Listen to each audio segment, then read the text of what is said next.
It's been a while. I know it has been a while. I feel like the last time we talked was like, I don't know, at the end of last season. So it's been quite a bit. I think it was around April, of last year. I think. Yeah, so it's been a bit. Make sure this gets sent out to places. Make sure people know. Yeah, I was thinking that myself. I was like, it's so funny because you have to go live and then you have to immediately tell everyone that you're live. And, yeah, because when it gets sent out to YouTube, it doesn't go to Twitter and all that kind of stuff. I wish it did. Why? And they used to have that feature, but they took the button away, or the button to do out to Twitter, unless you're sharing the video after it goes up, which is kind of annoying. But anyway, yeah. But I'm excited to be here. Excited to talk about Arrowverse stuff and anything else that you want to talk about. I think that would be cool. Well, first of all, with Hero's Journey here, how are you two? I think we're both doing good. We have a lot to discuss, a lot of things. I mean, literally, the multiverse is recreated by Oliver Queen, which I call that there'd be some sort of multiverse remaining after Crisis, but I didn't imagine everything being destroyed and then Oliver sacrificing himself to recreate a version of the multiverse like that. Yeah.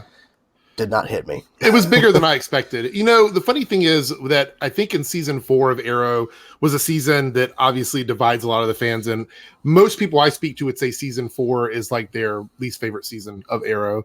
It certainly was for me. I feel like there were some good episodes, but what really bugged me, I think, in a lot of people was that Oliver got powers kind of in that season, and it didn't make a lot of sense, I guess, to a lot of people. So having him have these powers for the Spectre, it feels odd because now I'm on the other side of that. Like, I don't mind him having the powers of the Spectre. I think it's a really cool thing. So it's weird how that works because in season 4, people were complaining about it. So yeah, I think it's because this whole entire time, obviously, this was not probably a plan for him to become Spectre in Crisis, but he kept saying, since basically day 1, I have to become something else. Yeah, yeah. It was all that foreshadowing. Yeah. Well, I mean, I think the Harbinger thing was always a foreshadow for Lila, but I don't think that was a foreshadow. I think that was just saying Oliver has to become a hero or a vigilante to become more than Oliver Queen. It worked out. But yeah, it worked. They made it work. And then him saying, you have filled this multiverse. Or the universe is what he said. Yeah. I have to say, I didn't like the way they handled Oliver. I guess at the beginning of Crisis, I felt like a lot of that was rushed, but then I liked the way the ending that they gave him, the death of Oliver Queen, the end of the whole event. I think that that to me, you kind of felt it because Barry was there, Sarah was there. I mean, arguably some of the other characters that people wanted to be there were not present, like Felicity and Diggle and Thea. And I mean, but here's the reality of it. That's a fairy tale ending, and I'm kind of glad they didn't go with that because I think we're going to get that fairy tale thing at the funeral for Oliver. So I'm glad they didn't do it in Crisis. Because we know Stephen Amell's a part of the finale. They're hiding him, clearly, however he's involved. But, and I want to point out Panther King's here about, I wish we would have seen more Pariah in his powers. Like, just in general, there was a lot of stuff that we didn't get enough of. Right. And I think Pariah is definitely one. Yeah. And I wonder if it's because they were writing out stuff or kind of reworking stuff because, not to plug, but when I interviewed Osric Chow, he mentioned something, and luckily it got caught and it wasn't like frozen or audio issues in video because we had some of that. He said that in the original script he read on a plane, I'm not sure how far back this was before they shot it, that original table at the end of Prime Earth, he dropped that there was supposed to be an Atom seat. But they cut it because it weirdly was make the table not feel right. It wasn't symmetrical to the table, I guess. Yeah, so they cut it. So I'm wondering what other, because as we all know, there's always deleted scenes, and there's stuff that they shoot that never even make it to deleted scene material to watch. It's on paper and that's it. Yeah. Yeah. Well, there's some stuff they shoot they don't include in deleted scenes, but then they shoot stuff that do get included in deleted scenes. What did they shoot that is on film that got cut? I that we'll see wonder later? If that's going to be on the Blu-ray release. I mean, I have a feeling that there's a possibility. Didn't they release? And I don't remember. I don't think it was with maybe it was Elseworlds. I distinctly remember that they did something with one of the crossovers, and I want to say it was maybe Elseworlds. No, it wasn't Elseworlds. It was Invasion. No, it was either Invasion or the Earth X one, but they released. Oh, it was Earth X because they released the scene where Eobard met Earth 2 Harry. Did you see that scene? Yes. And they met each other and they had a conversation. But the actual, from what I understand, they removed it because not for time, but because it introduced the fact that Harry had put anti-Flash nanites in his body. And they were like, I guess they thought we can't move forward with this because of what happens like the next season with him. Yeah. So I guess that's why they did that. But at the same time, I mean, I wonder if we're going to get like those kinds of scenes released to the public, like slowly over the next couple of months, or if they're going to wait and put it on the Blu-ray. So, I mean, as we know, like after Elseworlds, they dropped a scene of showcasing, Barry Oliver and Superman, and it was not finished effects, but they were like racing in a sense, or on the Kent farm doing something. It's just stuff like that. I'm like, it just irritates me. I understand why there's some stuff that they don't want to include, but I mean, it's really budget, because I learned stuff from a source, and I can't say the source, that told me some stuff, and I revealed two of them. Linda Carter, they wanted her as Wonder Woman, and that's why she's surprised. That's why she's in the tie-in comic, because they couldn't get her. They wanted Mark Hamill as the Joker, and he was going to be a part of Kevin Conroy's Batman. And you think that would have been easy to do because he's been part of the shows before. So you would have thought. Didn't happen. Not sure if it was rights, or people are saying, well, they were doing reshoots for Rise of Skywalker at the time. Like, I don't know what the truth is. I guess I'll say the two other things now that are confirmed. People have been talking about it, but they wanted Tom Welling in the Superman suit in Part 5. I know. They wanted it. Didn't happen. I honestly would have loved to see. I mean, I like Brandon Routh as Kingdom Come Superman, but I think I would have liked to see Tom Welling in a suit like that. I think that would have been cool. I don't know if that means that the whole fight at the end with the Anti-Monitor changes because of bringing him in, but that they wanted that to happen. And I'm guessing we'll probably get a hint, or they'll just officially do it in the finale of Arrow. We'll see in a couple days. But they were going to do a version of Diggle as Green Lantern. They were going to do it. Not sure if it was our Diggle or another Earth. Yeah. They wanted to do it, but budget. Budget is the biggest thing. Like, did you see it was a recent interview, and I want to say it was EW, maybe it was TV Line, I can't remember, but Mark Guggenheim said that they sacrificed so many things just for cameos, and that they lost a lot of that budget just on getting people there for cameos, and I don't know how I feel about that. I mean, because they had to pay them like quite a bit to bring them back, and costuming for all those extra cameos and everything. I think they should have found a different way to handle it, because it's weird. Warner Brothers called. It wasn't like they begged for Ezra Miller. Warner Brothers called them and asked to put Ezra in it. So, like, if you have that power to then call, like, you're the guys making the decisions, but you ask them to put Ezra in Crisis, how come you didn't give them more money to do more stuff? Yeah, or throw another bone. You've got Jason Momoa, you got Gal Gadot. Like, I mean, you could have used those. If you're willing to put Ezra in, then put the other ones in too. I mean, I feel like that's only fair. I do believe that they did it because they wanted to remind people that there is another Flash. And I think with the movie coming out, they thought it was a good idea. I wonder if they're going to repay the favor to Grant when they do like a thing with the movies or something like that. I think they will. Yeah. I mean, even if he's just there running beside him or something like that during something, that would be kind of cool.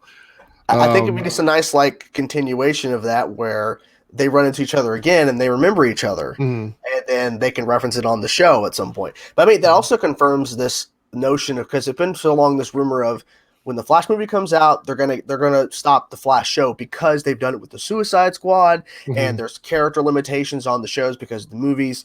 So this kind of confirms they're not going to do that, because like, you would not have them meet each other. If you think about it, it would be in their best interest to keep the show around, because they can keep doing this back and forth with these characters, and it's a good way to promote what they're doing. I mean, the Flash, the TV show is so popular, there's no way they would get rid of that unless Grant Gustin was leaving the show.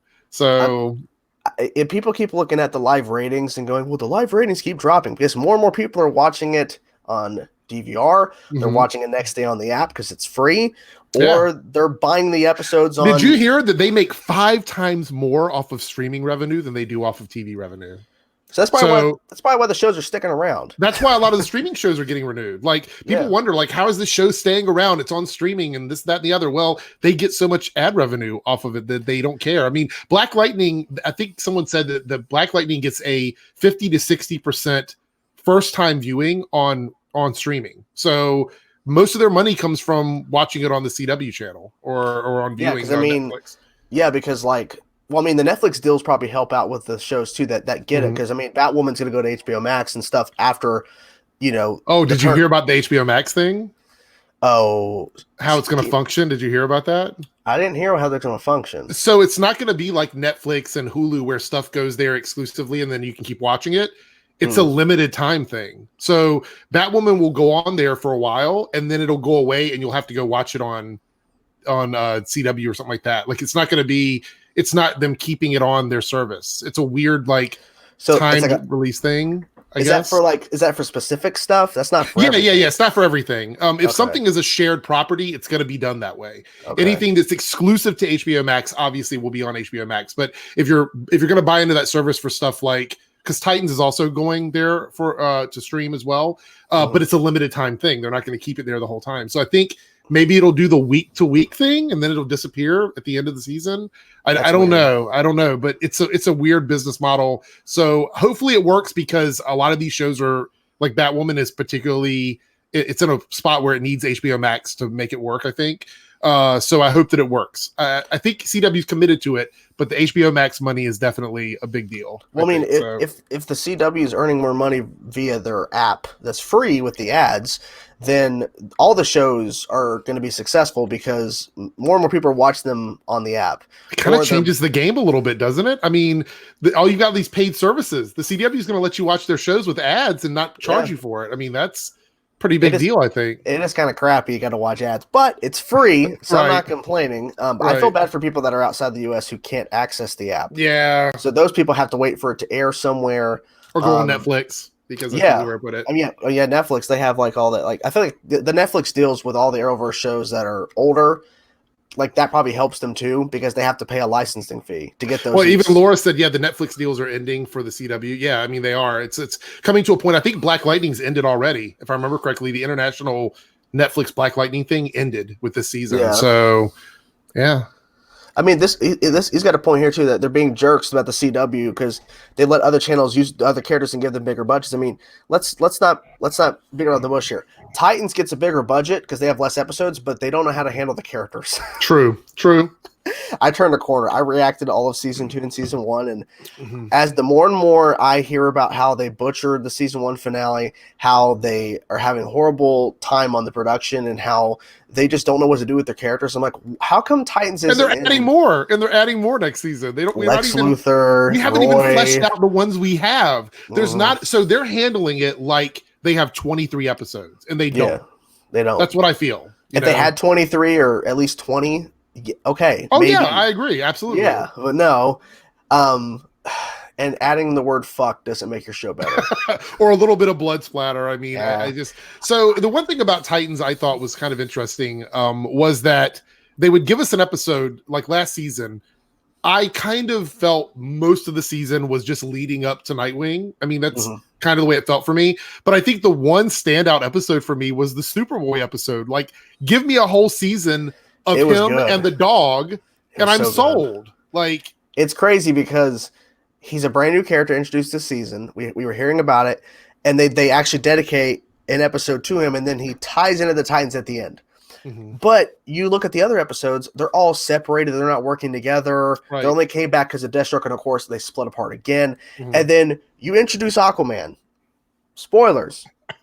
The same episode he's introduced, he's dead, and then you never see him again. And it's a flashback episode. It's not even in real time. So, and they're probably like, well, budget, because you see the water effects looked pretty solid, but you can tell that they were really being careful with the budget on using it. Yeah. So here's the thing. I think the other thing wasn't there, and I'm pretty sure it was meant for like UPN or whatever network Smallville was on originally, but they tried to do that Aquaman TV show, like that was going to come out or whatever, and they did the first episode, and apparently it wasn't the quality of the episode that kept them from using it. It was that they looked at the amount of water effects they would have to use, and they're like, we can't do this. And if you do water real, like with like real stunts and stuff, that triples and quadruples the cost, and it doesn't even look as good. Like you honestly need stuff to happen in the water that's not going to happen naturally. So so I totally believe that, but it does suck. I mean, because he was a cool character. I would love to see more from him. I mean, but there we are. And the thing is too, people are talking about, because I don't know if you saw this, but when part 1 happened on Crisis, the Titans were shown. It was only Hawk and Robin. Okay. There was all this talk. Some of the actors from Titans were tweeting out their frustration with how their Earth was destroyed. And I'm like, okay, first of all, you don't get to decide. You're an actor. You don't have any decision making. And then Mark Guggenheim, of course, confirmed that once he got Crisis, he promised that he would make everything okay again. Titans is okay. And then we saw more of the Titans in that sequence towards into part 5, showing more of the actors and stuff. And there was this whole thing where like they only showed Hawk and Robin because those are the only actors that agreed to it. But then they showed all of the other ones. Like, so what's the truth here? Right. Like apparently like there was this thing where the Titans actors signed on because they didn't want anything to do with the CW. Okay, if that is true and their stipulation was we're not doing this unless this has no connection to the CW shows, then I'm not really a big fan of you because that's pretty shitty to the other actors. It is, and some of those actors on that show, at least one or two of them have done stuff for the CW or for the same sort of network. So that's kind of weird. I heard the again, it's all rumors, but I heard, and maybe there's some truth to this. I don't know, that a lot of the footage they used was B footage from the season finale from season 1. Yes. And that they just recycled it for for Crisis. The Hawk and Robin shots in part 1 were from the scrap season 1 finale. Right. I think they just reused footage from just some episode or episodes in the part 5 footage. Same thing how using Green Lantern, where they showed far away. You see Oa a little bit, but they're not really showing you characters specifically. Right. It's probably rights, but whatever. Because they're not going to do a fucking Green Lantern movie. It's going to take them 10 years to go to a Green Lantern movie. Who cares? On top of that, I mean, we're getting, I guess, a scaled down Green Lantern show for HBO Max. I think we're getting they're saying there's 2 Green Lanterns in it, a younger one and an older one. It's set on Earth, but there's also Oa stuff. So it sounds like it's going to be bigger in scale. But we won't know. I mean, my guess is it'll be 8 episodes and it'll be super rushed and everything. I don't know. I don't have much hope because. So, did you ever watch? We talked about this before, but were you a fan of the Krypton show at all? Did you like Krypton? I think only the first 2 episodes of that show. Okay, and it was I think the budget and what they were able to do on sci-fi was really good. I really want to get back into it. It's unfortunate it got canceled, but I mean, I heard they went all out in season 2. Right. So you're looking at that, and that's a show where it was a lot of space stuff, but it took place on Krypton, obviously, which it's so weird. Like, let's not even get into the absurdity of that show. But anyway, so the show was on Krypton. They did a lot of space stuff or whatever. And it didn't work because, of course, it was expensive, and nothing could be shown. Like, there wasn't a lot of stuff that took place in spaces that weren't sets because everything had to be a built set because you couldn't do any outdoor shots of Earth because that's not where they were. So everything was super, super expensive, whatever. So if we're going to do Oa, I wonder how much we're actually going to get because that would have to be a lot of either green screen or built sets. And I feel like if they're going to spend a lot of time on Earth, they are going to save money by doing that. But does this mean we're going to get like an Alan Scott Green Lantern where it's just like a green fist or like a green baseball bat? I mean, are we going to get like huge constructs? Or are we just going to get small things? Like, I'm so worried about what this is going to be. I wish we had a better idea of what this show was because in Crisis, apparently the Green Lantern nod that they did was sort of to like advertise for this HBO Max series or whatever. But I mean, it made it seem like, we've got, hundreds of lanterns, thousands of lanterns, and we're going to get the show with like 2. And we might get like 1 episode of Oa in the middle somewhere. So I don't know. I think HBO Max is probably going to put more money into it than obviously the CW and all that. But I guess we'll have to just wait. I mean, thing is, we won't know the scale of it until people take behind the scene pictures, or we get a proper trailer to showcase because that is the thing. It's going to be really expensive to do it properly. So I don't know, but tying into Green Lantern, Fake Jake has a good point here. David Ramsey said that he got the ending he wanted for his character. I mean, I wouldn't be surprised if in Arrow, the finale, he gets a ring. I wouldn't be surprised. That would leave everything up in the air because we know that he's not in the future. So I love the fact that can be a possibility. He gets the ring. He travels off world. He's out protecting the. I mean, he takes the calling. Yeah. And I mean, and that doesn't mean he can't return in his normal clothing. We know he's a Green Lantern, and if Green Lantern on the Canaries get picked up, who knows? There's two big positives for him getting a ring. Number one is it's a fan thing that everybody would love to see. Actually, there's 3 positives. It's a fan thing that everybody would love to see. It's an ending that allows him to be. It's like an open-ended ending. So it's an ending, but it gives you the possibility for something else. And the third great thing about that is, if they ever needed him to come back, he could come back and show up on the show, and that would be fine too. On the Green Arrow and the Canaries, if that gets picked up. So it's all kind of iffy or whatever. So what did you think of that, by the way? I mean, I saw your reaction and stuff and everything, but what are your thoughts now? We're a few days out, and are you still kind of...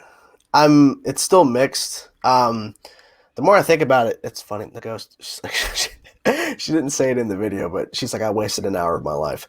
I honestly... there's some parts I really like. The clock tower, that's great. I like that idea of having a clock tower in there. Honestly, Dinah and just Laurel just working together is just awesome. It's so good. But it got bogged down by the fact that this Trevor dude, no one knows who he is, he's a Deathstroke. He's not even a good Deathstroke. That's the thing. He's not even a good one. He's not even wearing the suit. He just has a mask. Okay. I was thinking about this, and I have some changes I would like to make to the episode. Okay. And I'm curious, what would you think about this if this is how the episode played out?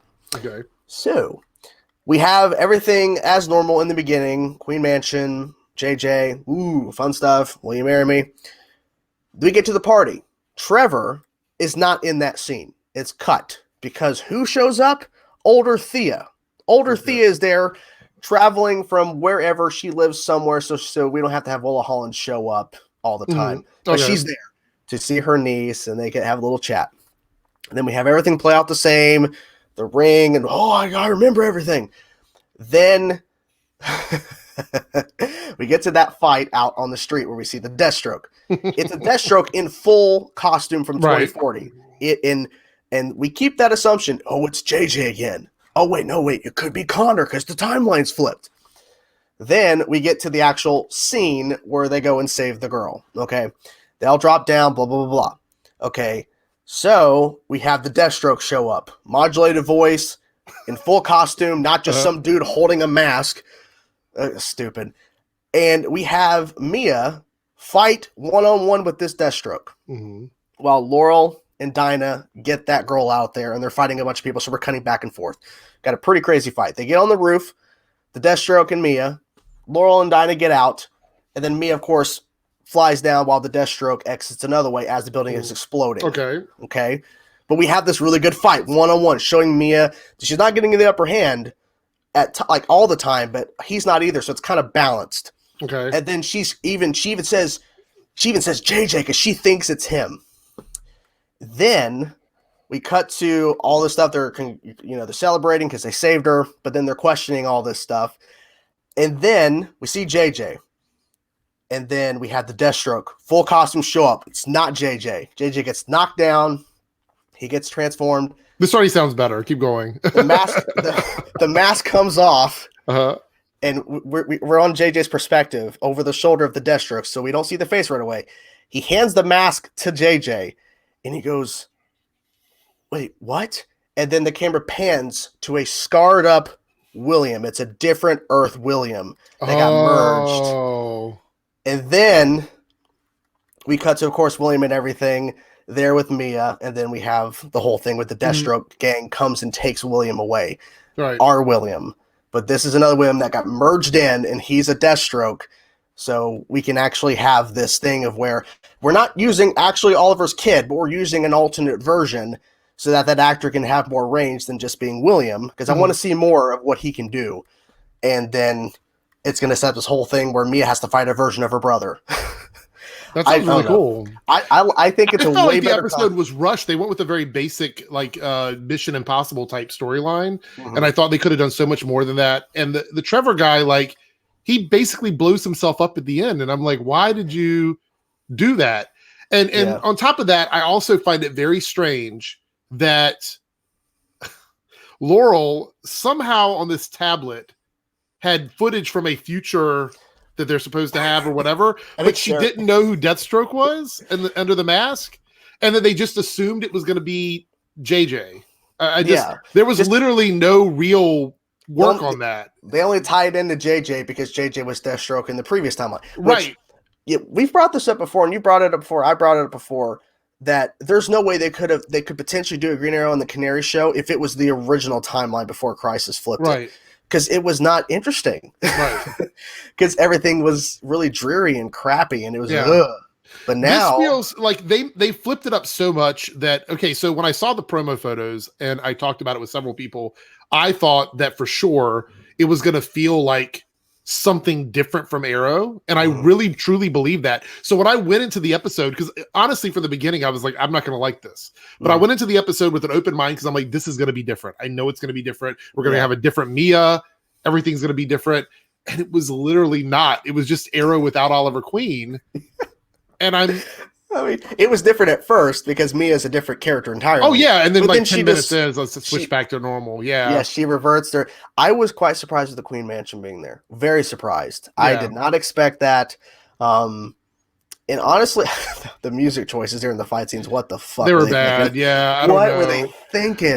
When it first started, well, the one I had an issue with originally wasn't the one that everyone has a problem with, which is the one when they scale the building and everything. But the one I had was on the right before or during the Deathstroke fight scene on the street or whatever. I was like, what is this music? Like, what are they doing here? Because it started out like really cool, almost like a futuristic 80s type vibe, and then it just went complete like 2015 dubstep stuff, and I'm like, this is not like current at all. Like, how come they just didn't pull some old Arrow stuff just for the episode or create Arrow-esque? Because that's what you're doing. You're doing an Arrow spinoff. Do not change the music. Just, we're in 2040 now, so we have to switch. Yeah. No, you don't have to. You want Arrow viewers to keep watching. So just something as subtle as the music soundtrack is easy. And I'll be honest with you, I wanted to see more of the fight sequences because they really only gave a lot of the attention to Dinah and Laurel, and Mia didn't hardly do much. And I'm thinking, if you want to sell me on this show, she looks great with the hood up. Like okay, she actually looks like like she's honoring her father. It looks pretty solid. Show her doing some, besides that whole thing where she launched up in the air and took out that one guy, so convenient. I'm like, that's very convenient. That guy was right there. It was too planned. It didn't feel like you remember, like I think season 5, Oliver's up in the air in this like abandoned thing, and it's a slow-mo wide shot, and he like shoots the arrow down and pulls himself towards the guy to punch him. That was a planned thing. But that thing where she jumps on Laurel's back to jump in the air and then boom down on that guy, it just didn't feel right. It felt like that was too choreographed for me. It was too polished for Arrow. Arrow's never really that polished or whatever. It should be more gritty. Yeah. We should see Mia. She didn't fire any arrows. I didn't see her fire arrows. No, she didn't. She did when they went off the exploded building and pose for the explosion. There's 2 things for that explosion thing. But first, I want to say what's up. Boba Talks is in the chat, and he's a good buddy of mine there. So welcome to the chat, Boba. I recognize him. Yeah. He does content like we do. So I thought I'd give him a shout out for showing up. Thank you for the support. But when they're coming off the roof and the explosions happen, I'm not an expert on that kind of stuff, but I would guess that the cables holding at the top there where the things blew up, that they would give before they fell. Like the building, it was a big explosion. It was like, and I'm like, boom. Yeah, I was like, wait a minute, shouldn't it like at least a little give? But they had to give him that superhero landing. And then I think, wasn't it Bianca? She's like, who the hell are you guys? Or something like that. And I'm like, oh, they do the the pose behind the explosion. Yeah, I was like, oh, I hate it when any show does that. It's so bad. Like, I just was like, no. But as far as like the stuff, the polished nature of the show and the way they're making everything look, someone said it felt like if the Kardashians were superheroes. That's kind of what they said, because they said it felt like a mix of that, like, you know, the socialite type thing and then and the characters. And I thought, you're not wrong, but I don't want you to be right. But if they were to continue and the show gets greenlit, I honestly want them to go a little grittier. And people are talking about, well, could the villain they're talking about, the she be baby Sarah grown up? I'm like, it could, but I feel like they've already done that with JJ being the bad guy. Like, if you just do that again, where it's the sister, but it's not interesting. I actually think that part of the problem with this premiere was that it was predictable. I mean, everything that happened was predictable. Matter of fact, we were sitting on the couch watching it, and like 5 minutes before they revealed the JJ got his memories back at the end and everything. Yeah. We were turning to each other. I was like, they're gonna give him his memories back. Something's gonna happen. And literally that's what happened. And I'm like, it also felt weird that they were referencing the funeral in this episode and we hadn't seen the funeral yet. So yeah, that was weird. I was like, wait a minute. So are we supposed to know this already? Because it feels like if you watch the season back, this episode should probably come after the final episode. Like it should be episode 10 and episode 10 should be episode 9, but they're not going to do it that way because they're trying to keep you watching to get to episode 10, I guess. Yeah. But because they wanted this pilot to be seen. If it aired after the big finale, then who's going to, like, people aren't going to tune in. And I also saw the numbers for this were pretty good coming back off of Crisis. So Yeah. I don't know. I want to make a point. Boba makes a point of like, that guy who fell off the rail, he's dead, but they didn't show it. But we know he died. We know he died. Right. Oh my God. It was almost like if at times it felt like Michael Bay on a TV budget with the big explosions and the overtop fight scenes. And I don't mean that in a good way because Michael Bay's made some great movies, but honestly, it just felt like they were doing a lot of stuff to pull people in.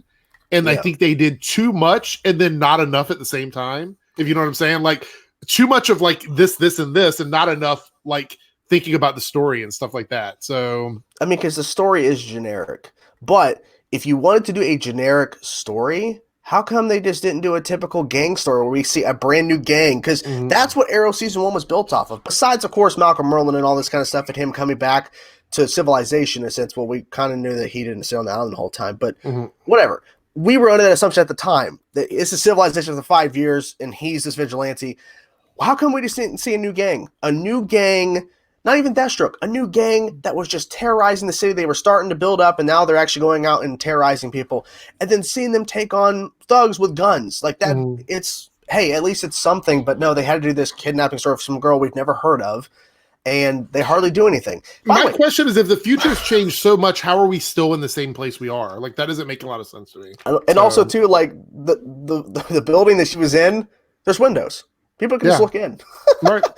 $5 super chat. Thank you, Scott. Do you think all the shows will be involved in the crossover next year? And I really want Dinah to stick around for future crossovers. I think they'll find a way to bring them in if the show gets picked up. But if the show doesn't get picked up, you'll never see them again. They'll probably just be staying in 2040. That's probably why they put them in 2040, because if it doesn't get picked up, I mean, it's not in continuity with the other shows. Yeah, all they have to do is get Sarah to use the Wave Rider or have Barry, because Barry can bring multiple people and run at the same time. So Barry can easily just go in the future, grab them, pull them back for something if need be. Another question is, speaking of that super chat or whatever about Dinah, Dinah's story was particularly weird. Like, it doesn't make a lot of sense on why. Like, Laurel's I can buy. Dinah's I don't really get. Like, I'm wondering, is the Monitor is still alive, or a new Monitor is now alive? My question is even the Monitor anymore, because they didn't allow him to go through with what he went through with. So yeah, I think we're going to see LaMonica Garrett, I think that's how I pronounce his name, again. Yes, as a new Monitor. And he's probably going to send Dinah to the future without her realizing it for some purpose, as we know there's always a purpose. We might find out in the finale, which is what made me so frustrated. Yeah. Like, I think a lot of these questions are going to get answered in the next episode, but we didn't know that. So I think they left it open-ended because they're like, we're going to use the finale to kind of answer some questions to lead into this show. They probably thought the show was going to get picked up before it, but it hasn't yet. They thought it would have been picked up before the backdoor. The Laurel thing, the most frustrating thing about it is, and I don't know if we're ever going to get an answer to this, is even if we buy that Laurel had a device that they were able to use to mimic John's powers, which, by the way, I mean, John's powers, how can you mimic those powers? I love Cisco, but come on. So anyway, it's too far. Mimics John Powers. Fine. You want to move along with the plot that way. Where did she get this footage from of the future? That doesn't make any sense. I think Sarah got it. Sarah pulled it from a hard drive. I hope so. I hope that's the answer. The other thing is, how did she get there? We didn't see her in a jump ship. We didn't see her being, run there by a speedster. Like, how did that? There are so many questions that are just so frustrating. And I think they'll show it in the finale. We'll see. I hope so. after the funeral, we're going to see probably Dinah get sent by the Monitor. We'll probably see another way of how she gets sent. Let's see what Boba says here. Dinah's felt like an excuse for now with lack of thought for the future. It's like, well, think of an answer for another day. I mean, that's true. I mean, I feel like that's kind of what they were doing. Yeah. Also, Felicity in the future going in the breach will be referred. It probably. I'm assuming that they're going to have to find a way to tie in all the stuff they've already done, just because it makes no sense. Because we had the Monitor say in the season 7 finale that you ready to go see Oliver, and she's like, yes, I've been waiting all this time. Well, that's been flipped because the multiverse has now been reborn by Oliver. Right. So is Oliver still there or whatever this is? Yeah. Or are you going to then reverse it and have a scene play out like that where we see Felicity in the finale go with the Monitor somewhere else? Well, see, here's the thing. If they don't do that, then that scene with her leaving with the Monitor previously was there strictly for the shippers because it doesn't make any sense otherwise. I mean, yeah. They want to see Felicity with Oliver, so that's what they're like, finally she got a happy ending, I guess, or whatever. I mean, that's the only thing, because otherwise it doesn't really make any sense for the show to do that, because we know things have changed since then. So are they going to show us what leads up to that scene? Is that the other Monitor? Is that the new Monitor that we haven't met yet? I mean, maybe. I mean, I don't, at this point, who knows? I really feel like I don't want them to Lost this finale. If you ever watch Lost, the TV show, if you ever watch that, the final season, the final episode, they left like 500 questions on the floor. They didn't even try to answer them at all. And I just hope they don't do that with Arrow, because if you want me to watch this Green Arrow and the Canaries series, you need to wrap this one up properly, because otherwise I'm going to be very hesitant. I won't be upset if they leave some open-ended questions for that show to answer in terms of what's related to their show. But in terms of Arrow, you gotta explain some stuff. And Felicity is a big thing, because if she's not going to be a part of that future show, we need to know what's happened to her. Like, we need to know. So thank you, Scott, for the $2 super chat. What will next year's crossover be, y'all think? It's going to be smaller. They've already confirmed it's not going to be bigger. But then Supergirl this past week drops the anti-life equation, which, I mean, I'm not saying Darkseid's coming, but I think Darkseid's coming. Not soon, but he'll come. I think next season may lead into a Darkseid crossover, but I don't think we'll get it till 2022. Yeah, it's not going to be, because I feel like what they're probably going to do is probably make it to where they can probably do it in 4 episodes or whatever, and just have whatever show's not included just be in it with the characters. I don't know. I don't know what they could possibly do, but they're already. I think we might actually get a bunch of these little, like, tiny crossovers next year. Maybe like a team up with like Black Lightning and the Flash. Maybe a team up with Supergirl and Batwoman. And I think that would be kind of cool. And Superman and Riverdale.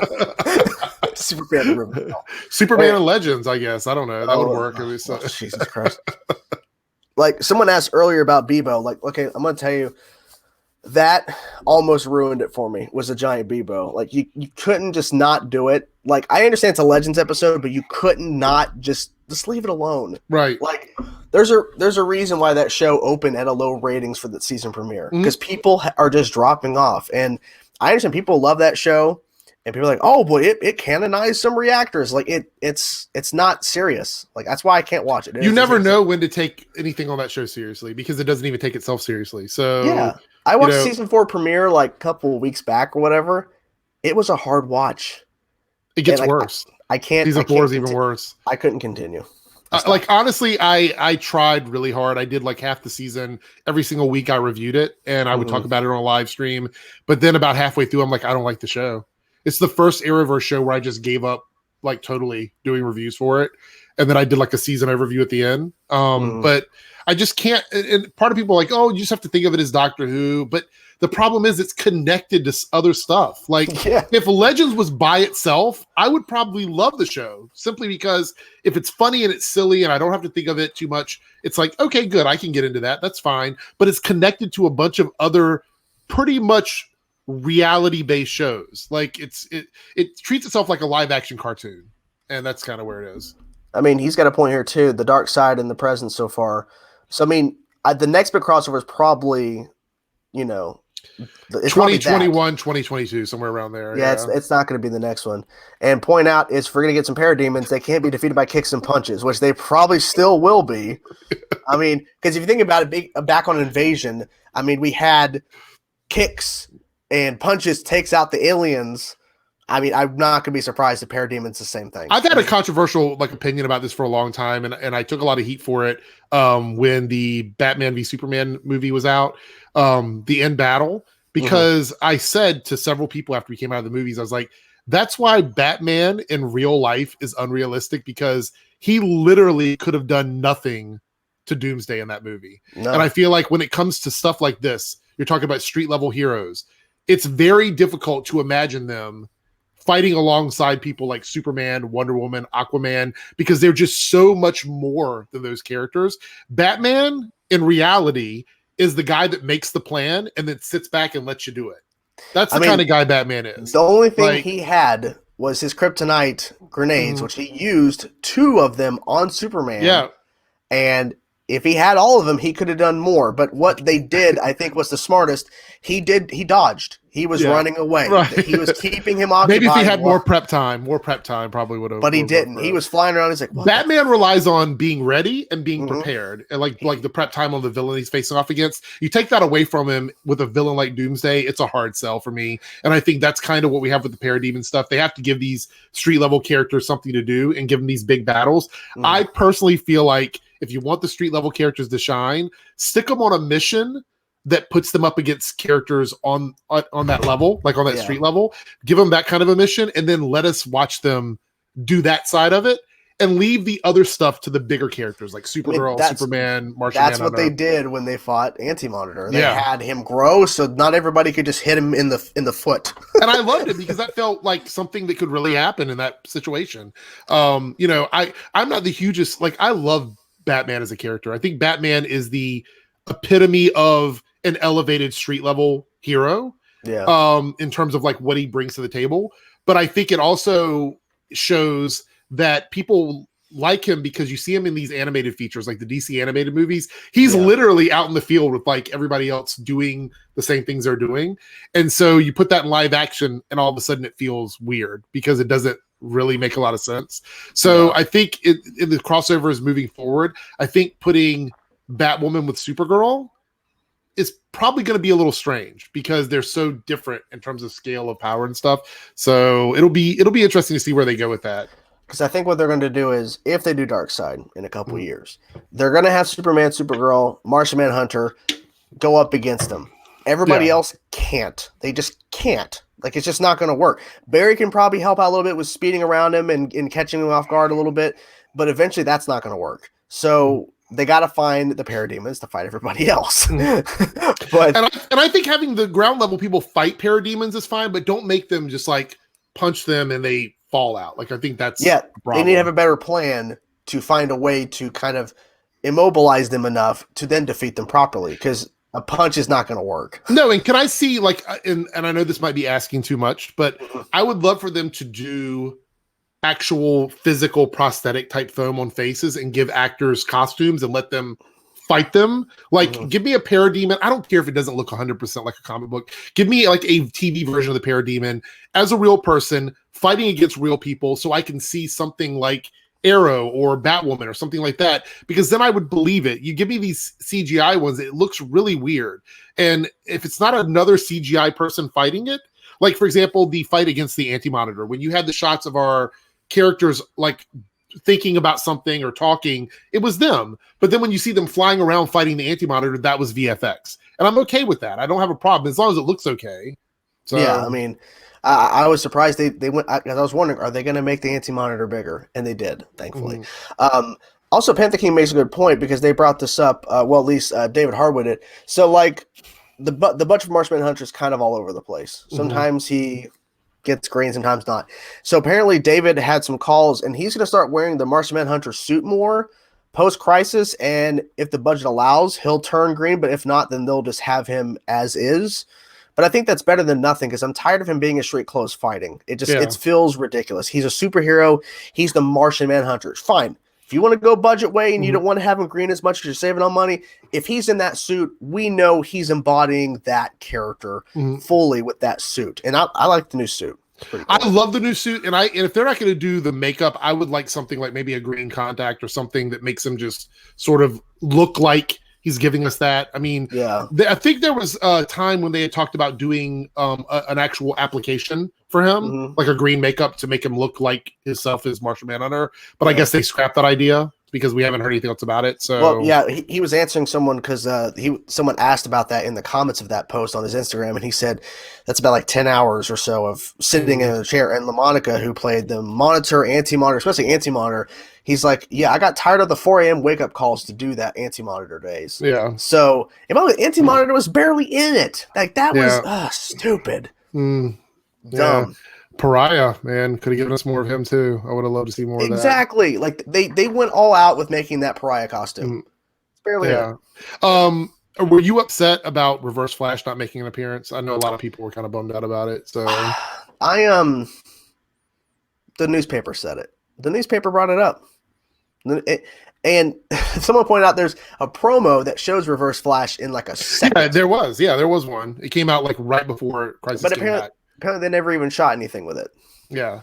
So they just reused footage then to make it look like Reverse Flash was coming in. And I think that's kind of scummy, to be completely honest. But I mean, what can you do about it? So here's my thing. When Mark Guggenheim did the interview, and I made a video about it, and so he said that they didn't want to be beholden to this story from like 6 years ago. And I'm like, okay. However, didn't you just tease it last season? So you can't say we don't want to do it, but then you've teased it like every season since season 1. I mean, the newspaper said that Reverse Flash fights a bunch of heroes. Right. Didn't happen. No. And to be completely honest, I would have loved to just see him go up against everybody. That would have been really cool to watch him like take out Supergirl or something and like, have Barry like the sole person facing off against him. I mean, that would have been pretty neat. I think that they're saving Reverse Flash for later on, but the problem is that they've been stringing him on as a character for so long. And it's like, we just want another season of him as one of the big characters that we have to fight against. I don't care if he's like the big bad. Just give us like a 2-episode arc with Reverse Flash or something like that. I've always said the first season of The Flash was Reverse Flash. The last season, whatever the last season is for The Flash, has to be Reverse Flash again. Like makes the most sense. Full circle. He's the most important villain that they've ever done. And they've done so much with him throughout the years. So you need to bring him back one last time as a last villain of the season, whatever the last season is. And I feel like that's what they should do. Would they do it? Probably not. Well, in some of the comments, people are talking about, like, will he show up in another Crisis? But Mark Guggenheim has said that he doesn't think they're going to do like a Endgame 2. Like, he doesn't want to do what they've already done again. He's like, people try to compare what they did with Endgame, and he made a joke about like, oh, we working on Endgame's like, was it like their budget for food and stuff? Like, basically he's saying that we've got like a tiny budget, but look what they did. Like, I'm not going to knock them. I think Crisis was a huge undertaking for the shows, but he doesn't want to do something else exactly like that again. And I think looking for another Crisis at this point, I will be really surprised if we get another title with Crisis in it. I really will. Probably not. I'm surprised Crisis on Earth X was a thing, just because of the fact that it's kind of close to Crisis on Infinite Earths. Yeah. I think what they're just going to do is because, like, I mean, I was thinking about this earlier today for some reason. Like, literally, Crisis on Earth X had so much action, so many fight sequences. Crisis on Infinite Earths should have had that, but they didn't have any of that. They hardly had any fight sequences at all in Crisis on Infinite Earths, and I feel like that was a waste. Yeah, and I feel like it's because the cameos, and they just, I don't know, like they should have done a better job at doing that. No, I agree with you 100% on that one. Any other comments? I see you looking, so I'm wondering if you're gonna pull something up. Well, Batwoman season 2 needs Lady Shiva. I mean, maybe set up Cassandra Cain. I've always said Cassandra Cain needs to show up. Should Barry kill Reverse Flash in the final episode of Flash? No, because Barry doesn't. That goes against everything that he's done so far in his career as a superhero. Well, the people that worked on Crisis should be happy because IGN gave it a 9. Who cares what IGN gives it? Who cares? IGN is not important. I feel like the rating systems are so outdated now. Like, when I do my streams and I ask people their ratings, it's like 4s and 10s. So, I mean, yeah. I had to block that person. And don't say an actress or a character's thick because that's really stupid. That is so stupid. Psycho Pirate was not in it at all. Like he was the one who teased it in Elseworlds. And they introduced him. Like, here's the thing: they introduced that character, and I'm thinking, okay, there's no other reason for them to introduce him except to tie in to Crisis, because they teased it at the end of Elseworlds. So I'm like, okay, it makes sense. We have Psycho Pirate, Elseworlds teasing Crisis. I get it. And then he just does it there. Like, it's really dumb because like they introduced him in Elseworlds to set him up for Crisis. No, exactly, yeah. And he's not there at all. Let's see. What if Antimonitor returns? He's still alive. Well, I mean, he could, but I don't think he's going to come back. I feel like I don't really see there's any reason on bringing him. Like, I don't want another story. Like we did the story. Like the idea of him trying to do what he did. It's like I understand. There's no reason to bring him back. I think resetting Dinah and Laurel made sense. I mean, especially for Dinah because she lost her Canary Cry. You needed to have that again. Because if you only have Laurel as the Canary Cry, then it's not Canaries. It's just, Laurel, a Canary, and Dinah who's in a costume. Do you think we're going to see a bunch of situations where the Canaries are losing their powers because of meta dampeners? I would feel like in the future they're all over the place. Like meta dampeners would be everywhere. They did it in the freaking backdoor pilot. They had no dampeners. Like, you're just saving on budget. We know. Yeah. Just saving on budget. Okay, so I understand this complaint we talked about it earlier about the cramming the cameo, sacrificing the story. Understandable. I mean, I personally wish we would have gotten more of those cameos, like not them saying like more cameos to add in to fill more time, but have those cameo characters actually have a purpose in this besides just dying. Like I know the Birds of Prey show is not loved, but you got Ashley Scott to come back. How come she wasn't at some point on the Wave Rider interacting with the characters and then something happens to her or something? But they could have. There was a lot of missed opportunities, and I feel like I don't know if it's a scheduling thing, because I think Stephen Amell, when he did an interview recently, he said that the way they film things, he doesn't know how everything comes together. He goes in and he does a scene, and then he does a dialogue over here, then he does an action scene over here, that they don't understand how that works. I wonder, like with all the stuff they're recording and filming, how they piece it all. Like, how do you do that? Like, how do you piece all that together and make it work? Because you have all these cameos that could happen, but is this actor here Tuesday and then that one's here on Thursday? Like, we don't know. It just seems so frustrating. I wish that I don't think they film anything chronologically, even in the crossovers, because they have to piece everything together. But yeah, I see what you're saying, and I totally wish they would take advantage of those. Also, I was going to say something, but I think the Arrowverse will go on for as long as possible. I mean, they've got Superman and Lois. That's going to continue the Arrowverse. All these other shows are still continuing. But I would say at least another 4 or 5 years. I mean, before we start seeing any drop off, because I think that these actors, the new shows, are under like 4 and 5 year contracts. So I think unless there's a huge financial reason why they can't continue, you've got at least half a decade with Arrowverse shows, I think. So yeah, and speaking about like people's schedules, and they don't know what exactly how they're constructing it unless you read the scripts.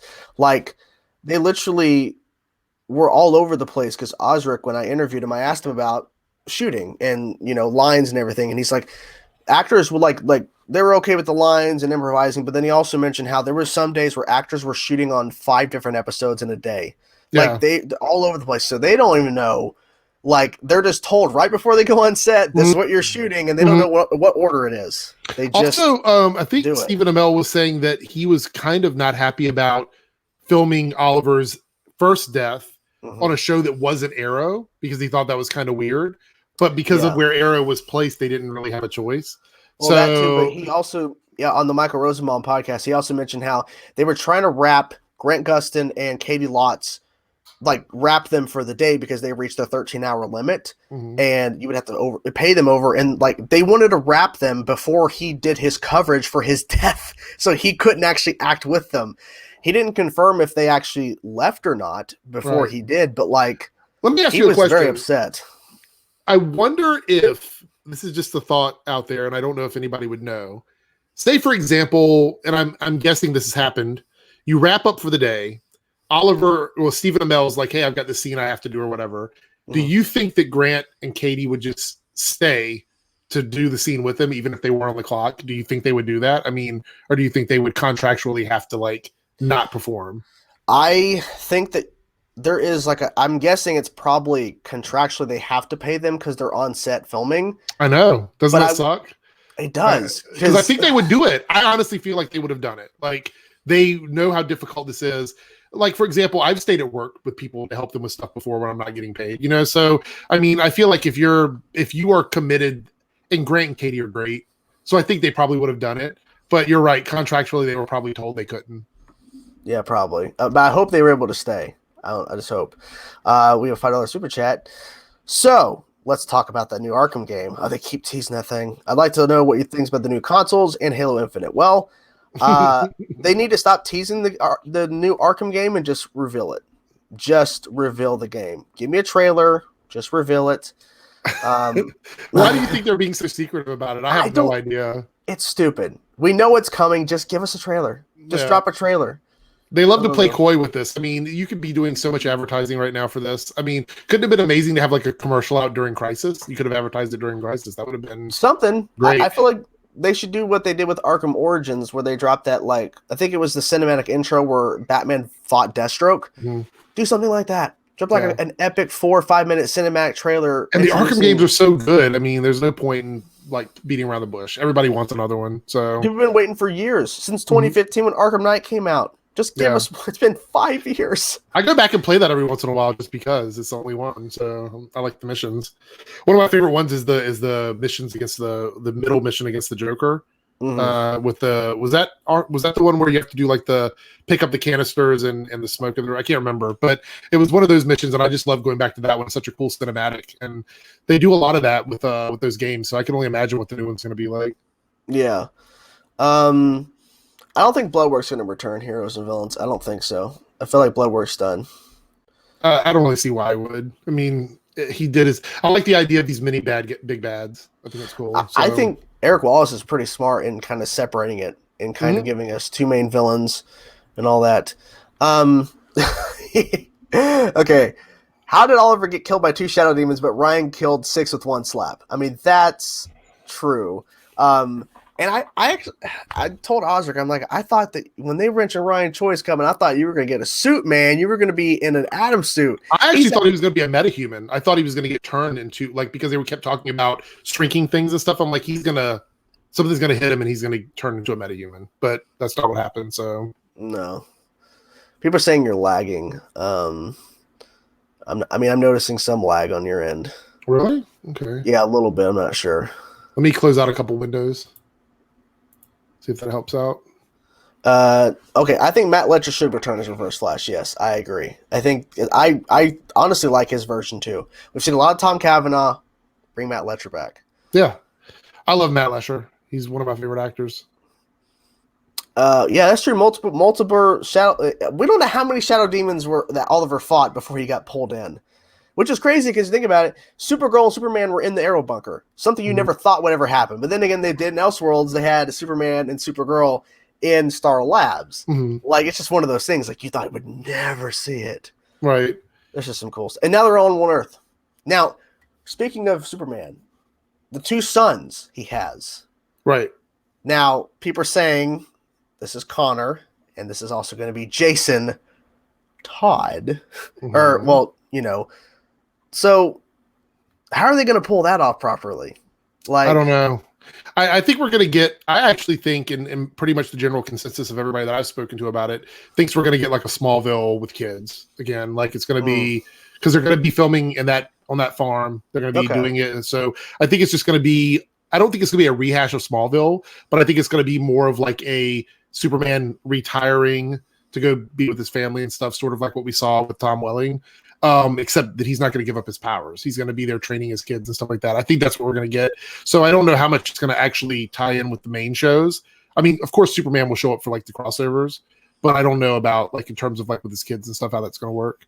The shadow demons were pushovers. That's I feel like Supergirl might show up. I feel like I'm hoping we see more mini crossover things where like not like a full episode, but like a character shows up from a show.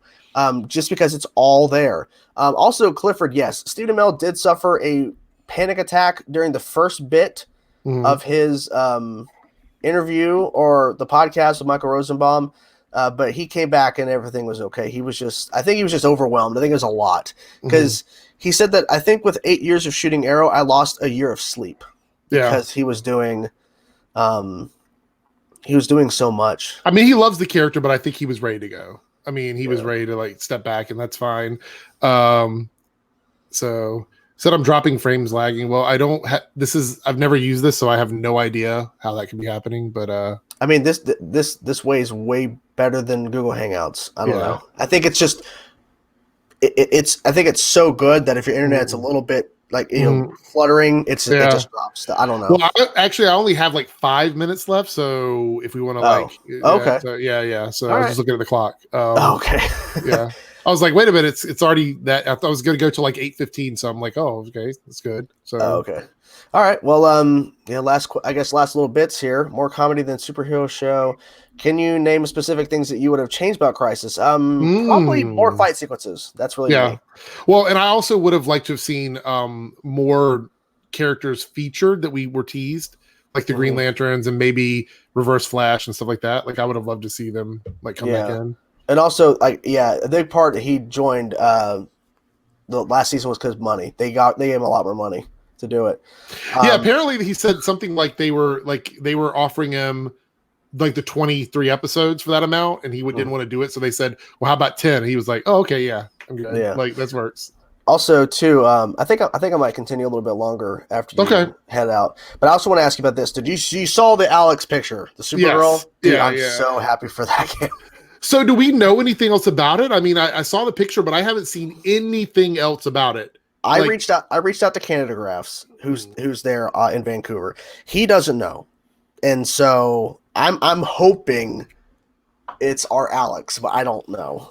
It might be another version. I'm feeling like it's going to come from Al's bar. That's what I thought when I first saw it. Like, this is going to be an Alex from a world that no longer exists, and so she's going to come through. But the question begs the question is, what are they going to do with her? Like, if she's from another Earth and she's a refugee and her Earth doesn't exist anymore, are they going to let her stay, or like what's going to happen? I want it to be our Alex just so that we have Kara and Alex working together as Supergirls, essentially. What if she comes through and she's like, evil. You know, she's got some, evil. Well, it's a black suit, so I mean, it's possible. Sure. But what if she comes through and she's like, I'm Power Girl?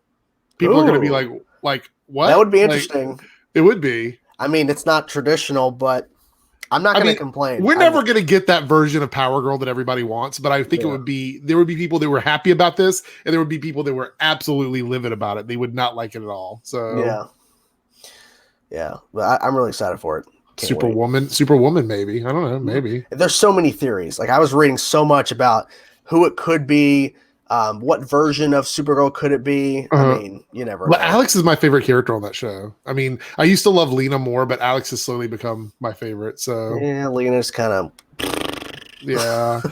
Like Lena, like we talked the other day about how smart can you actually be if it took you this long to figure out that Kara was Supergirl. I mean, that just doesn't make a lot of sense. But one more before you go. How do you like the comic book accurate Brainy? I like it a lot. Oh gosh, the comic book accurate Brainy. So here's the thing: when Brainy first got teased, and I saw that pastel blue and the white hair with the little inhibitors or whatever, I was just like, I'm not totally sold. But then I knew that at some point he wouldn't look like that because that's so much makeup. They're not going to do that to him every single week. This isn't Star Trek, like with Data and Worf, where they do these makeups for every episode. So I knew they would eventually get rid of that. So I knew that was coming. But every time he shifted back into that look, I was like, so when I saw him do like the unit here, the unit here with the green and yellow, I like the new suit too. Oh, I love the new suit. Yeah. So I was like, okay, I'm on board with this. I did not like the way they split him off from Nia because I thought that was really cold. The way he was just like, I'm out, you know. But I like the direction they're going with him. I'm also looking forward to seeing how much more brainy he's going to be now because he's got this connection to the mind, and so at least I think that's what they were alluding to. Brain. So so they're doing that, and so he's basically we're gonna get Brainiac 5 now. So I'm really excited about this. I feel like it's much needed, and I love Jesse Rath. I think he's gonna do a great job. But can we get the female Brainiac back at least a little bit? She was really pretty good. loved her. Yeah. I know Canada Graf said that she's like on this other show, I think Hawaii Five-0. I don't watch it. Yeah. But she's like a main character over there, so I don't think that's gonna happen. But she nailed it. I looked at her and I kept saying, because I didn't know that it was his actual sister at first. So I kept looking, I was like, is she related to him or something? I didn't know. And I looked it up online. I was like, oh, it's his sister. So that totally makes sense because she looks so much like him. And I was like, this is like perfect casting. Whoever did this was great. It was good. It was good. So, but yeah, I think I've got to get out of here. But thank you so much for having me. I appreciate no problem, man. Inviting me on. Let's do this again. We need to do this more regularly. Yes, so, so thank everybody in the chat, and I'll use this more often so I can get used to the connection speed and everything like that. Yeah, it's pretty good. All right, so enjoy the rest of your stream, and I will see you guys later on. Peace out, man. Peace. Okay, so it's good to talk to him. We've been trying for a while to get one of these going, another stream. So I'll answer some of your questions, guys, for a little bit longer, and then I'll call it an evening. So Evil Brainiac, Martin, I think that is a possibility. There's definitely a lot of possibilities based off Supergirl. I feel like Supergirl is going to have the most changes with introducing so many different brainies. I feel like there's a lot of things they could do for that for sure. So do you think any of the DCU movies will have anything to do with Crisis? Probably not. No, they're probably not going to do anything with that. How come Oliver died as the Spectre if he sacrificed himself to recreate the multiverse. Everything else was destroyed at that point, so he had to do something. I don't know. He did something. Do you think Lena will go full evil? Because I can't tell anymore. Charlie, that's a good question. I feel like we're going to see Lena go full evil. I feel like Lena is probably going to go that direction, but that's just me. I feel like a lot of people are going to disagree with that, thinking, no, Lena's not going to go evil, but I just feel like it's gone too far. I don't know how they're going to save it at this point. Anyone you specifically want Oliver's funeral? I would like Slade to be there, but I don't think he's going to show up. Chitzel, you and me should talk about stuff like we did that one time about Jessica Jones. Oh, yeah, man, we should. We definitely should do that, yeah. It's definitely fun. I think I remember that chat. If I remember correctly, it's been a while. I sleep. Do you think Stargirl will meet the heroes? The other heroes on Earth 1, Earth Prime? Probably not. It's probably not going to happen. Bet the real Brainiac will be safe for Superman and Lois. Yes, more likely. Do you think Godspeed will return post-Crisis? Probably. Yes, I think Godspeed will have to. They tease it at the beginning of season 6. We can still see Power Girl and use the Injustice assigned to make it appropriate. I'm very excited to see Wynn return. Definitely. What do you think of Reverse Flash not in Crisis? It's pretty stupid. We discussed it earlier when Eric was here. They really should have had him in there. So yeah, we talked about this early. Well, no, actually it was before we started. Eric was bringing up how there's a rumor that the Reverse Flash in the movie is going to be a female. Doesn't bother me. I mean, if they want to do it, I mean, it's not accurate to the comics, but whatever. I think the Flash is going to last probably. It might go 8 like Arrow. I'm not sure because the contracts for most of the main actors who joined on in season 1 of The Flash, their contracts end at season 7. We have a season 7 of Flash coming, but I don't know if they're going to sign on because that's why Emily Bett Rickards, how you pronounce her last name, Felicity from Arrow, that's why she left at the end of season 7. Because the contract was up. She didn't sign on for season 8. She was done. Now, she came back, of course. She's coming back for the finale. We know that. But she left because the contract was up. So, if we get through season 7 and we have a season 8, whether it's cut down or it's a full season 8, if it's the last season or not, is not the point. The point is, if we get a season 8 of The Flash, do not be surprised if an actor or more exit because their contract is up. They don't have to re-sign. So...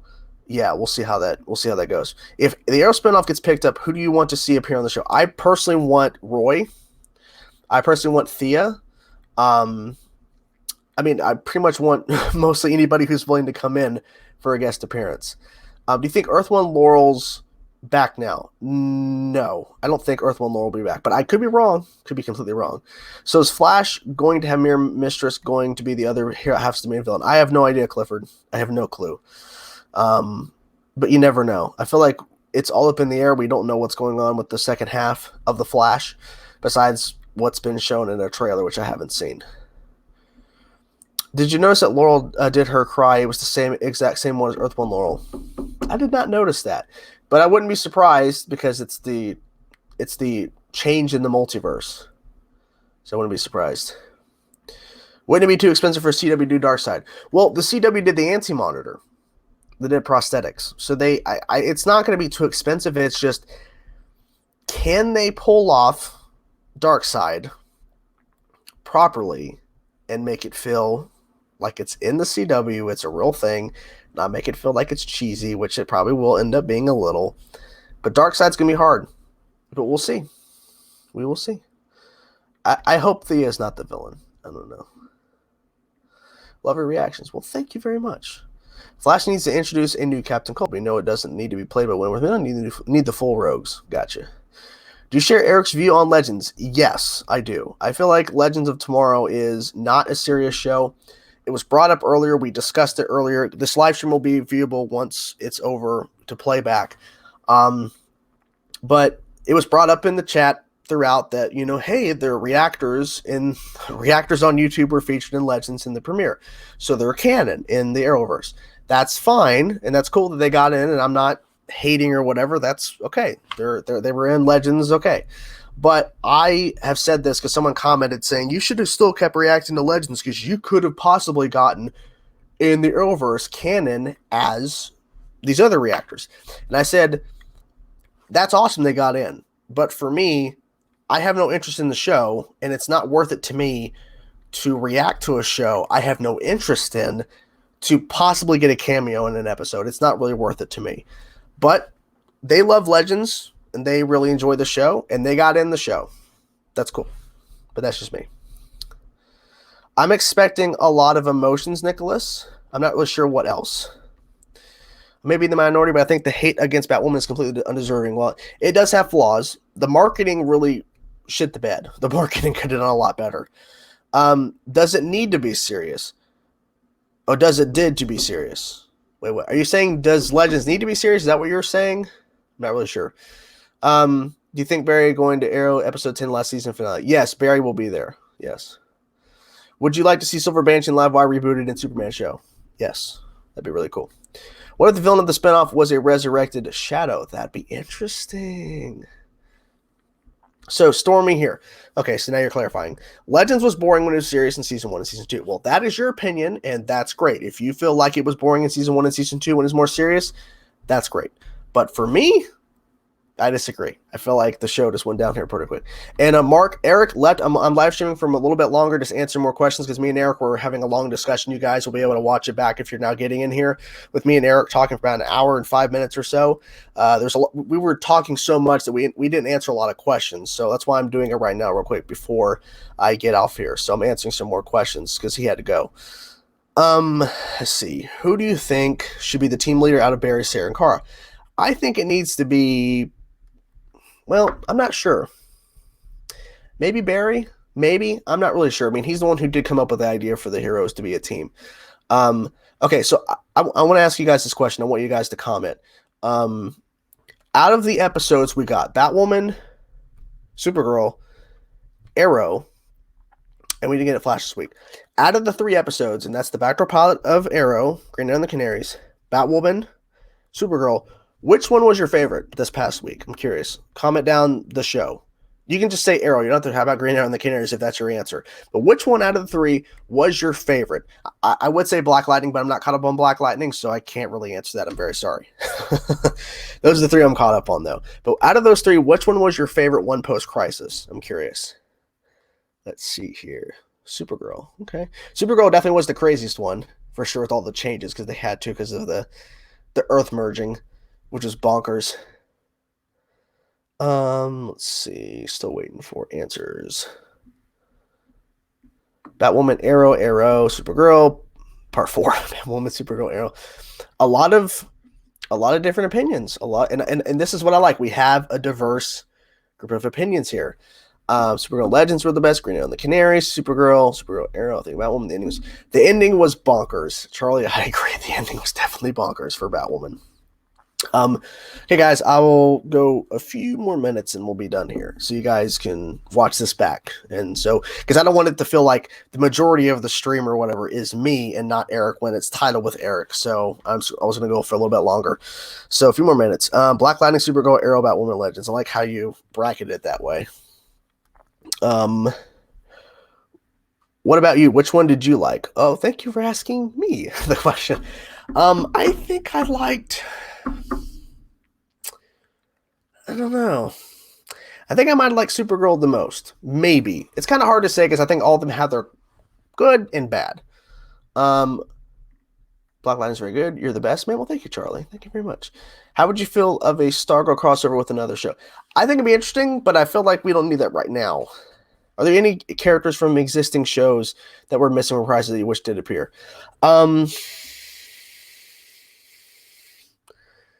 mean, Laurel wasn't there. Trying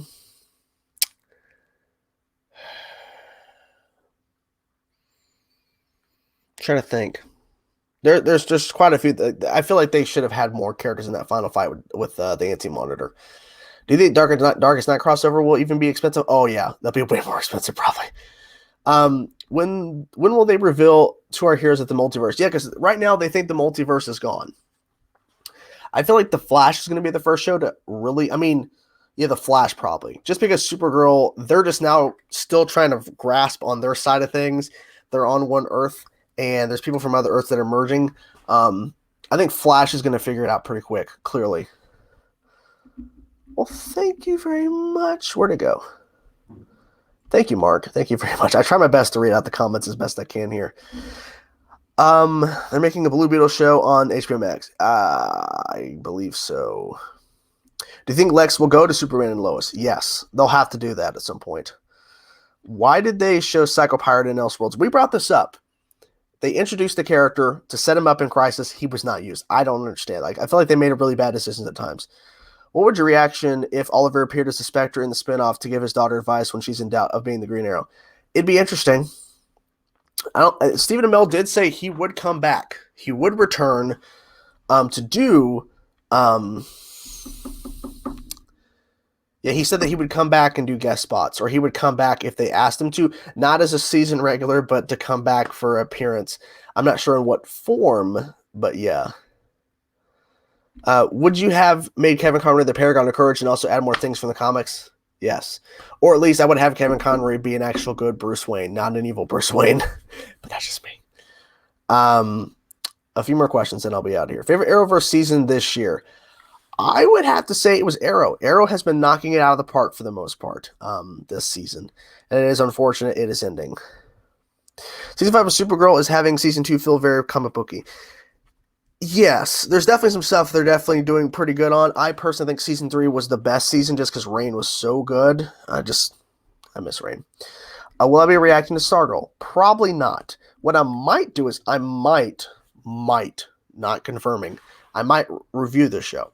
I feel like there's going to be certain things where I'm going to have to find a way to have more content on the channel, but also not push myself too hard to, because reacting takes a lot of time. It takes an hour based off commercials and watching it live. But if I review a show, I watch the show, but my review will take so much less time to record and upload. So there might be times where I post reviews instead of reactions. Like if there's ever an episode of a show where there's not really much to react to, but it was interesting to watch, I don't know. I just feel like there's some things I can do where reviews would be a lot easier. Because when I first started doing Arrowverse content, I reviewed Arrow Season 4. I reviewed Flash Season 2. Yeah, I even reacted to the Flash Season 2 finale, the episode before, I think. Yeah, so there were certain things I tried, but so you might get reviews of stuff. Who knows? Reviewing shows is also really good. Well, thank you. I agree. Would you like Don Diggle as a Green Lantern? Well, he was supposed to be a Green Lantern or a version of him in Crisis, but yeah. They could have done Conroy so much better and brought him over the Batwoman possibly. Yeah, I think we might see Kevin Conroy. With the multiverse and everything, who knows? Kevin Conroy might show up again. Where's Laurel from now? I don't know. If Steven hasn't left, imagine the crisis changes. Yeah, that's true. Do you think you will cry during the Arrow series finale? I probably will, Nicholas. I probably will cry. We'll see. I probably will. So if I cry during the Arrow season finale, guys, series, not season. If I cry during the series finale, do not kill me. Do not, or if you want to make fun of me, go ahead. One last question. There's a 2-hour event, but it is not, the series finale is not the 2-hour event. At 8:00, they're having an hour special looking back on everything of Arrow. At 9 is the finale. So it's only 1 hour. Some people were still confused thinking, it's a 2-hour finale? No, it's one. At 8:00, they're airing a special 1-hour thing, looking back on Arrow, I think interview with the cast, and then they're going to be showing the finale at 9. So, yeah. Thank you guys so much for stopping by and hanging out with me and Eric for a bit and hanging out with me a little bit after the fact. Hope you guys are having a great evening, and I will talk to you guys soon. Hit the button, yeah. Peace out, everybody. Peace out.